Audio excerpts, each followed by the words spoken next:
வணக்கம். தமிழ் ஃபுட் கார்னரில் சௌச்சௌ கூட்டு பண்ண போகிறோம். எல்லா வகை சாதத்துக்கும் சூப்பரான சைட் டிஷ்ஷாக இருக்கும். இப்போ எப்படி பண்ணுறதுன்னு பார்க்கலாம். இது வரைக்கும் நம்ம சேனலை சப்ஸ்கிரைப் பண்ணாதவங்க சப்ஸ்கிரைப் பண்ணிவிட்டு பக்கத்தில் உள்ள பெல் பட்டனையும் கிளிக் பண்ணிக்கோங்க. 1/4 கிலோ சௌச்சௌவை தோல் சீவிட்டு சின்ன சின்ன துண்டுகளாக கட் பண்ணி வச்சுருக்கேன். 3 டேபிள் ஸ்பூன் பாசிப்பருப்பும் 1 டேபிள் ஸ்பூன் கடலைப்பருப்பும் கழுவிட்டு 1/2 மணி நேரமாக ஊற வச்சுருக்கேன். இப்போ இந்த பாசிப்பருப்பையும் கடலைப்பருப்பையும் வேக வச்சுக்கலாம். இந்த பேனில் ஊற வச்ச பாசிப்பருப்பு, ஊற வச்ச கடலைப்பருப்பு, இது கூட 1/8 டீஸ்பூன் மஞ்சள் தூள், தண்ணி முங்குற அளவுக்கு சேர்த்து இந்த பருப்பை குழையாமல் மலர வேக வச்சுக்கணும். இந்த மிக்ஸி ஜாரில் 2 டேபிள் ஸ்பூன் தேங்காய் துண்டுகள், 1/4 டீஸ்பூன் சீரகம், 1 பச்சை மிளகாய், கொஞ்சமாக தண்ணி சேர்த்து நல்லா நைஸ் பேஸ்ட்டாக அரைச்சிக்கலாம். சேர்த்த பாசிப்பருப்பு கடலைப்பருப்பு ரெண்டுமே வெந்துருச்சு. பாசிப்பருப்பு குழையாமல் இந்த மாதிரி மலர வேக வச்சுக்கோங்க, அப்போ தான் இந்த கூட்டுக்கு நல்லாயிருக்கும். இப்போ இதை தனியாக எடுத்து வச்சிடலாம்.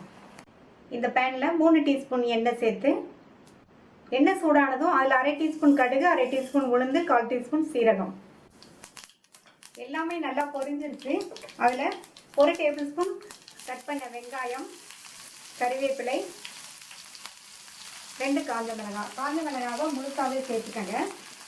கூடவே 2 பிஞ்ச் பெருங்காய பவுடரையும் சேர்த்து மறுபடியும் நல்லா வதக்கிக்கணும். லைட்டாக வதக்கி விட்டால் போதும். வெங்காயம் காஞ்ச மிளகாலாம் சேர்த்ததுக்கப்புறமா இது கூட கட் பண்ண 1/4 கிலோ சௌச்சௌவையும் சேர்த்து 1 நிமிஷம் போல் எண்ணெயிலேயே வதக்கி விட்டுக்கணும்.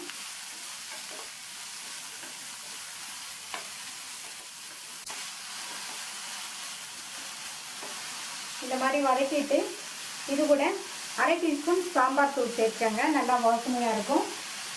கூடவே இந்த கூட்டுக்கு தேவையான அளவு உப்பையும் சேர்த்து ஒரு பெரட்டி விட்டுட்டு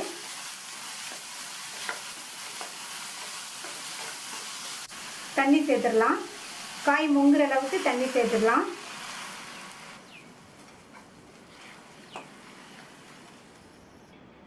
மூடி போட்டாச்சு. இந்த காய் 3/4 பங்கு அளவுக்கு வெந்து வரட்டும்.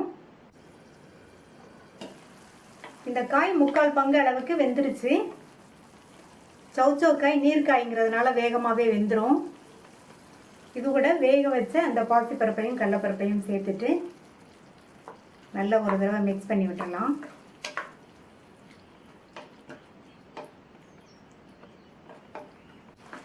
இந்த கூட்டில் பாசிப்பருப்போட கொஞ்சமாக கடலைப்பருப்பு சேர்த்துருக்கோம். ஏன்னா இந்த மாதிரி கடலைப்பருப்பு சேர்த்தோம்னா கூட்டு வந்து நல்ல டேஸ்ட்டாக இருக்கும்.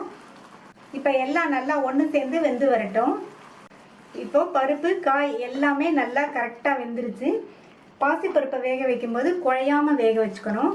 குழைய வேக வச்சுட்டு அதுக்கப்புறமா கூட்டில் சேர்த்தோம்னா கூட்டு வந்து விழுவிழுன்னு ஆயிரும். இப்போ இது கூட அரைச்ச தேங்காய் விழுதை சேர்த்துக்கலாம். மிக்ஸி ஜாரை கழுவி தண்ணி சேர்த்துருக்கேன், 1/4 கப் தண்ணி.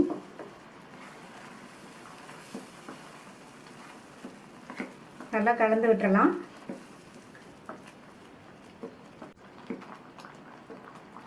சேர்த்த தேங்காய் விழுது கூட்டோடு சேர்ந்து 2 நிமிஷம் கொதிக்கட்டும். அப்போ தான் தேங்காய் விழுதோட பச்சை வாசனையெல்லாம் போகும்.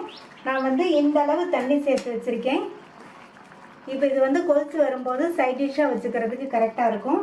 நீங்கள் சாதத்தில் விட்டு சாப்பிட்ணுன்னா இன்னும் கொஞ்சம் தளர்வாக இருக்கணும். அப்போ தண்ணி சேர்க்கும்போது கூட கொஞ்சம் தண்ணி சேர்த்துக்கோங்க.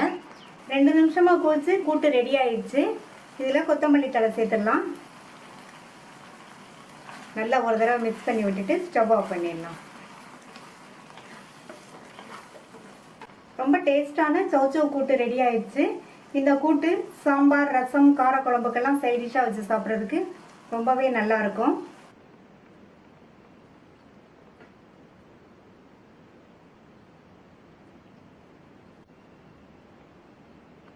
இந்த டேஸ்டான சௌச்சௌ கூட்டை நீங்களும் ஒரு தடவை ட்ரை பண்ணி பாருங்கள். ட்ரை பண்ணி பார்த்துட்டு உங்கள் கமெண்ட்ஸை சொல்லுங்கள். தேங்க்யூ.